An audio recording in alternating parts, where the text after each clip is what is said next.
Gusto nyo bang magpalamig, pantanggal init ngayong summer? Pues, andito na ang iyong kasagutan. At malapit lang sa Metro Manila. 3 to 4 hours lang ang biyahe, makakarating ka na po. Dito sa isang magandang ilog, malamig at masarap maligo. May mga cottage na rin na ikaw na pwede mong rentahan. Pwede kang magdala ng lulutuin na ihawin. At masarap magbabad po dito sa panahon na ito ngayon. Dito lang po yan matatagpuan sa Quezon, sa Infanta.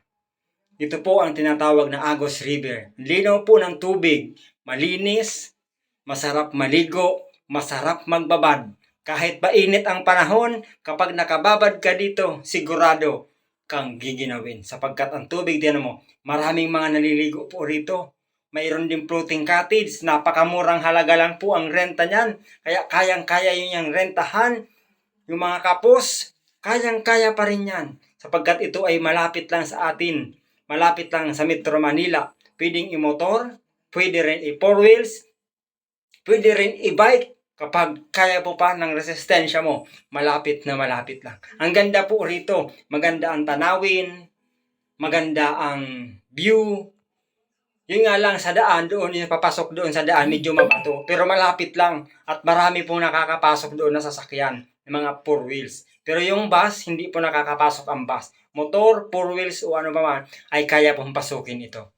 Malapit lang po simula sa highway. Siguro mga 500 meters lang simula highway. Papunta po dyan sa paliliguan na yan. Kaya, ano pang hinihintay nyo? Tara na at maligo tayo dito sa Agos River. Ang sarap magbabad. Ang sarap magpatanggal ng init dito.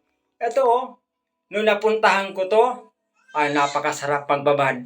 Nagbabad lang kami dyan. Inabot na ako ng 2:00 ng kabababa dyan. Walang nagbago. Hindi ka mangingitim.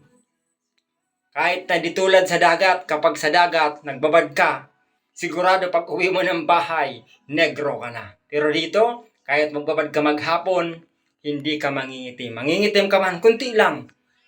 Dahil masarap at malamig dito. Thank you.